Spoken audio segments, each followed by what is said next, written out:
तो दोस्तों, पश्चिम बंगाल के सुंदरपुर गांव में एक छोटा जंगल होता है। लोग उसे कालीबाड़ी का जंगल कहते हैं और गांव के लोग वहां जाने से डरते हैं। अब क्यों डरते हैं ये मैं आपको आगे कहानी में बताऊंगा। चलिए स्टार्ट करते हैं। तो गांव के एक बुजुर्ग कहते हैं कि गांव में 40 साल पहले एक माधवी नाम की लड़की थी और वो लड़की बहुत सुंदर थी। तो और गांव वाले उससे जलते थे और उसे काला जादू करने वाली समझते थे।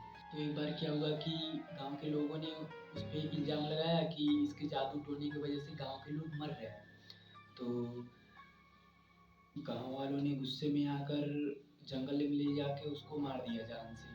फिर उसके बाद क्या हुआ कि तो मरते समय माधवी ने एक बात कही थी कि तुम सबको इसका हिसाब देना पड़ेगा और मैं वापस आऊंगी इस गांव में। तो कुछ दिन बाद उस जंगल में अजीब अजीब घटनाएं होने लगी और फिर उसके बाद उस गांव में चार दोस्त आते हैं घूमने के लिए। तो उन सबका नाम था राहुल और समीर और निखिल और अजय। तो गांव वाले ने उनको चेतावनी दी कि देखो रात के बाद गांव में जंगल की तरफ घूमने मत निकलना।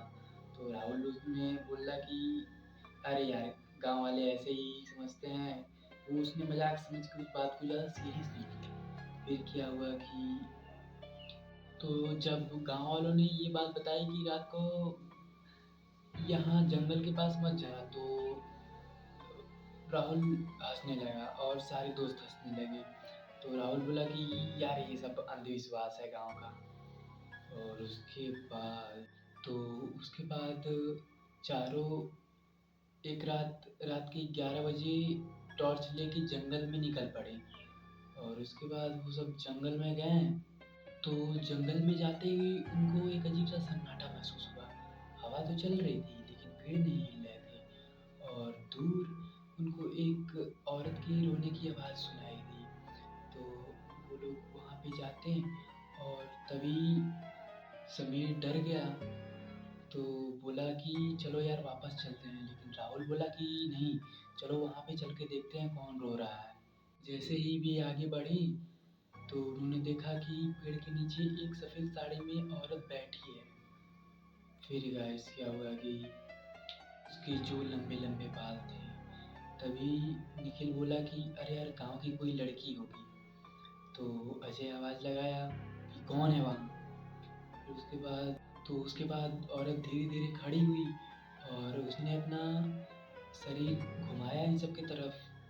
तो इन सब के तो पैरों तले ज़मीन खिसक गई, क्योंकि उसका चेहरा एकदम काला और आंखें पूरी लाल और पैर तो उसके उल्टे थे। तभी क्या होता है कि तभी वो औरत हवा में उड़ते हुए अचानक उन सबके पास आ जाती है और बोलती है कि तुम लोग यहाँ मेरे जंगल में क्यों आए हो। तो वो लोग डर के भागने लगते हैं और तभी राहुल भागते भागते पीछे मुड़कर देखता है। तो उसके बाद उसने देखा कि अजय गायब है और अजय की चीख जंगल में जोर जोर से सुनाई दे रही है कि बचाओ बचाओ मुझे। लेकिन कुछ समय बाद सब लोग शांत हो गए हैं। तीनों भागते भागते एक मंदिर के पास पहुंचे। तो मंदिर में एक साधु बैठा था और साधु जैसे ही उन्हें देखता है वो बोलता है कि तुम तीनों चुड़ैल को जगा के आए हो। वो लोग तो एकदम हैरान हो गए कि साधु को कैसे पता लग गया। समीर रोते रोते कहता है कि बाबा हमको बचा लो। तो बाबा कहता है कि वो चुड़ैल माधवी की आत्मा है जिसको गांव वालों ने 40 साल पहले जंगल में मार दिया था और अब उसे इंसानों से अपना बदला चाहिए। और तभी कुछ देर बाद मंदिर के बाहर से किसी के हंसने की आवाज़ आने लगती है और जोर जोर से दरवाजे मतलब पीटते जा रहे थे बाहर से। और तभी दरवाज़ा अपने आप खुल जाता है और चुड़ैल अंदर आ जाती है। उसका चेहरा तो काला था, आँखें एकदम लाल खून जैसी। और तभी साधु जो है कि मंत्र पढ़ना चालू करता है। तो चुड़ैल समीर को हवा में उठा लेती है, क्योंकि चुड़ैल तो काफ़ी शक्तिशाली थी।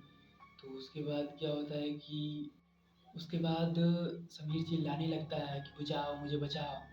तभी अचानक समीर का शरीर ज़मीन पे गिर जाता है और फिर बचे थे बस राहुल और निखिल। और तभी साधु भी डर गया और बोला कि भागो यहाँ से भागो अभी। क्योंकि चुड़ैल बहुत शक्तिशाली है। तभी चुड़ैल बोलती है कि तुम सब बच के कहाँ जाओगे, और वो भी उन सबका पीछा करने लगती है। अगली सुबह गाँव वालों को जंगल के पास राहुल बेहोश मिलता है, तो राहुल को सब उठाते हैं और फिर राहुल देखता है कि मेरे साथ तो निखिल भी भाग रहा था, निखिल कहाँ है? और निखिल तो गायब था, निखिल कहीं नहीं था वहाँ। फिर उसके बाद काफ़ी खोजे जाने के बाद भी निखिल कहीं नहीं मिला।